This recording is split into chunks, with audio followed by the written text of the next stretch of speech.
aja tangi nggonmu guling. Assalamualaikum warahmatullahi wabarakatuh. Jumpa dengan saya lagi, Siti Husnul Khotimah.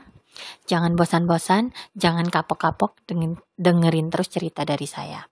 Kali ini saya bakalan bawakan cerita tentang kisah masa lalu saya di rumah mertua. Waktu itu sekitar tahun 2010. Ceritanya, saya waktu itu ditinggal sama mertua ke Jakarta. Jadi mertua saya ini yang tinggal sama saya ini sama mertua saya laki-laki perempuan ini pergi ke Jakarta. Kebetulan saya tinggal di rumahnya itu hanya dengan suami dan anak-anak saya, 2 orang anak saya ini.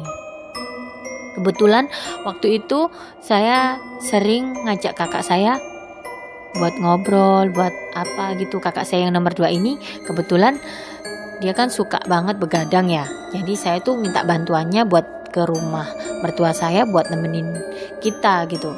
Saya dan suami saya ini takut gitu. Istilahnya kan rumah segede itu dan hanya kita berdua dan sama anak-anak yang masih kecil-kecil aja. Kemudian kakak saya yang nomor 2 ini bersedialah nemenin kita. Kebetulan di daerah ruang tengah itu kita jelaskan dana lokasinya. Rumahnya ini masuk di gang dan padat penduduk, dan depannya ini udah nggak jalan raya, jadi kayak perkampungan gitu lah. Ada terasnya. Kebetulan rumahnya ini rumah kuno, rumah zaman dulu dan bekas pabrik kertas. Zaman dulu itu rumah ini tuh adalah pabrik yang dibuat produksi untuk kertas. Kemudian di depannya itu teras, kemudian ada ruang tamu, dan ruang tamunya ini kacanya besar banget. Kaca yang bisa ngelihat keluar, tapi yang di luar nggak bisa ngelihat ke dalam, kayak gitu. Dan besar banget, seruang tamu itu kacanya, jadi sebesar itu kacanya. Kemudian ada ruang TV, sampingnya itu ada kamar utama, kamar dari bapak mertua saya. Kemudian ada ruang tengah untuk makan. Nah, ruang tengah untuk makan itu kan karena mejanya besar, jadi separuh untuk komputer, separuh untuk makan, tempat makan biasanya.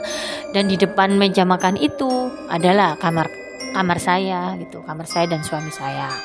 Di sampingnya lagi itu kamar adik ipar saya.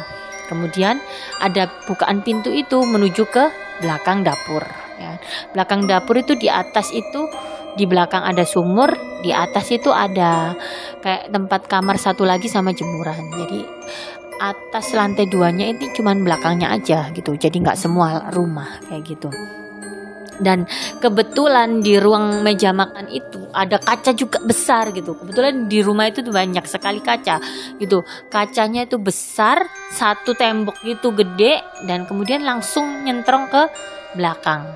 Di kamar belakang, di dapur gitu. Semua kelihatan. Nah, kemudian itu waktu itu kita lagi ngobrol-ngobrol, ada yang nonton TV, kita makan-makan, kakak saya juga main komputer.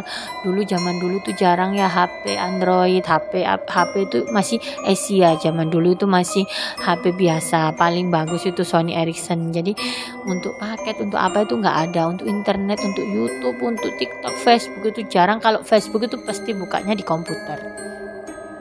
Kemudian waktu itu kita ngobrol, kita bicara, ngomong-ngomongan sama kakak saya sama suami saya, dan saya itu sampai pukul 10 malam gitu. Akhirnya suami saya itu kan nggak betah ngantuk ya, dia juga nggak suka bergadang. Ini waktu itu tahun 2010 ya. Kemudian akhirnya anak-anak saya ini udah tidur, dan kebetulan kakak saya suruh tidur di kamar saya dan suami dan anak-anak tidur di kamar depan, kamar mertua saya. Kebetulan nggak dikunci juga, AC-nya dinyalain tapi dibuka pintunya kayak gitu. Akhirnya kita lah mutusin untuk tidur gitu. Saya, suami dan anak-anak itu tidur di kamar depan. Kakak saya ini kan memang insomnia ya, bisa dikatakan itu dari dulu, dari mudanya sampai sekarang itu nggak pernah tidur malam. Kalau tidur itu habis sholat subuh baru tidur. Sampai sekarang pun seperti itu kakak saya yang nomor 2 ini. Kemudian beliau ini enak-enak nih main komputer, buka FB, buka-buka apa gitu ya, Google apa gitu. Waktu itu akhirnya kakak saya ini Nggak tahu kenapa kita udah tidur, kita dan nggak tahu ya, nggak ngeh itu jam berapa, tiba-tiba kakak saya ini teriak kayak gitu, datang ke kamar saya langsung bangunin saya sama suami saya ini. Kita tuh juga kaget, ada apa mas kayak gitu, ada apa mas jangkrik, oh astagfirullahaladzim, oh no genderuwo salto nanggonane kamarmu ngono. Hah?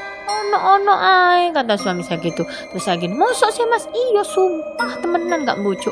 Ono genderuwo salto nang kamarmu dek, ngomong temenan dek gak bujuk aku dek, aku mau lo enak main komputer. Terus kok mari ngono aku nanggonane apa mburi arah ndukur iku ono wong koyo ngintip ngono. Terus ngene dek, kayak gitu. Kayak gitu, akhirnya kan aku noleh terus noleh mburi refleks, aku noleh kamar kan kebuka, salto dek, temenan genderuwo itu salto itu kayak genderuwonya itu loncat sana loncat sini gitu loh, terbang sana terbang sini, itu genderuwonya gede tinggi hitam kata kakak saya. Dari itu kakak saya tuh gak berani di kamar itu, akhirnya gak mau ke situ lagi kan, udah kaget gitu loh, udah kayak shock gitu. Akhirnya tetap di kamar mertua saya di depan, kita tidur rame-rame di situ. Akhirnya itu sekitar pukul subuh atau berapa gitu baru kita semua pada bangun, kita pada sholat. Akhirnya itu benar-benar, akhirnya kakak saya udah nggak tidur di situ lagi. Habis itu besokannya kakak saya nggak tidur di situ lagi. Akhirnya saya memutuskan untuk tidur di rumah ibu saya. Jadi hanya saya dan kakak saya nggak tidur di rumah mertua saya dalam keadaan rumah itu kosong dan mertua saya belum pulang. Jadi benar-benar kejadian yang serem dan yang nggak bisa dilupakan dalam ingatan saya. Dan memang rumah itu angker, saya sering kali juga ditampakin. Waktu itu saya enak-enak ngaca di ruang meja makan itu, enak-enak ngaca ya gitu, ada orang yang manggil gitu, Nul, kayak gitu di belakang arah atas itu, arah lotengnya itu dulu, lotengnya itu masih kayu kayak gitu. Jadi ini rumahnya itu benar-benar rumah zaman dulu ya. Kebetulan sekarang rumahnya sudah dijual. Jadi kayak gitu, Nul, itu saya nol ya. Tak pikir ya mertua saya yang manggil ya. Ternyata nggak ada siapa-siapa. Terus kayak ada, setiap saya ngaca, terus saya sisiran gitu, kacanya kan besar tuh. Kayak sekelebat di belakang itu, di belakang di daerah dapur ke atas itu ada kayak bayangan hitam seret kayak gitu. Saya toleh itu nggak ada. Sering kali, bahkan saya dan suami saya itu sering banget di gitu. Jadi kayak hantunya itu makhluk halus atau penjaganya itu nyerupain mertua saya yang laki-laki ini, manggil nama kita semua gitu, manggil kita, mereka tuh benar-benar tahu nama-nama kita gitu, kayak Nul kayak gitu manggil saya, terus kayak manggil suami saya gitu, bener-bener kayak tahu. Sempat tetangga juga pernah bilang ke saya dan suami saya waktu itu, iku lo Nul, waktu itu aku lo Rio lewat kate unjung-unjung bengi-bengi. Kata tetangga saya itu gini, waktu itu lo Nul malam lebaran itu lewat mau silaturahmi, mau halal bihalal ke rumah kamu. Lah aku tuh nggak tahu, dan yang lainnya tuh nggak tahu kalau kalian itu pergi ke Jakarta semua gitu. Dan waktu itu tuh lampunya akuarium di ruang tamu itu nyala gitu. Dan itu tuh ada papamu duduk. Jadi bapak mertua saya tuh duduk di ruang tamu itu, duduk tok. Jadi kelihatan, jadi nggak kelihatan banget, kacanya tuh nggak kelihatan banget. Jadi kalau nggak dipendelengin gini tuh baru kelihatan gitu. Jadi kayak kaca mobil gitu loh sistem kacanya itu. Habis itu gini, iya tapi ada suara papamu juga batuk gitu. Lah ada orang tapi kok dikunci, ditutup pagernya sama ditutup pintunya kayak gitu. Akhirnya pas tahu, ini tetangga saya tahu kalau kita semua mudik ke Jakarta, itu kaget loh. Terus sopo wingi tak kira itu Pak Tur kata gitu, tak kira ono nang oma gitu, dikirain itu ada di rumah. Jadi kayak penghuninya tuh nyerupain bapak mertua saya yang punya rumah itu. Jadi bener-bener rumah itu serem, sampai hawa cahaya matahari itu nggak bisa masuk ke dalam situ. Padahal jendela kamar saya itu sudah saya buka, itu waktu itu belum ada rumah ya, masih lapangan luas, itu dibuka itu hanya masuk secelah aja. Jadi kayak sekelip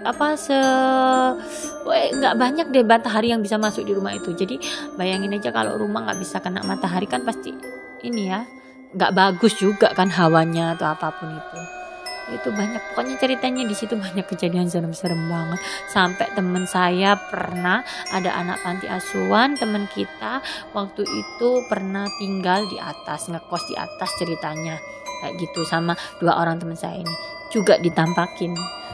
Wujudnya itu penunggunya itu seperti bapak mertua saya, cuman dia lebih gede, tinggi, terus agak hitam gitu. Tapi ya perawakan suara-suaranya itu yes persis bapak mertua saya, jadi kayak gitu. Serem lah itu rumah bersejarah banget ya, rumah yang istilahnya yang rumah zaman dulu. Terus rumah itu angker, terkenal angker, orang yang lewat situ pasti ada di ruang tamu itu kayak ada sosok yang duduk gitu, padahal nggak ada orangnya. Ya gitu pengalaman saya, juga kisah dari kakak saya dan juga dari teman saya. Sekian dulu cerita dari saya yang kali ini saya ceritakan, semoga berkenan. Mohon maaf bila ada salah-salah kata.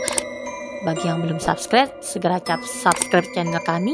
Terima kasih untuk yang sudah subscribe, sudah mendukung kami sampai sejauh ini. Jangan lupa terus saksikan, share, dan pantengin channel-channel kita dalam channel Kendali Rasa. Sekian dulu dari saya. Wassalamualaikum warahmatullahi wabarakatuh.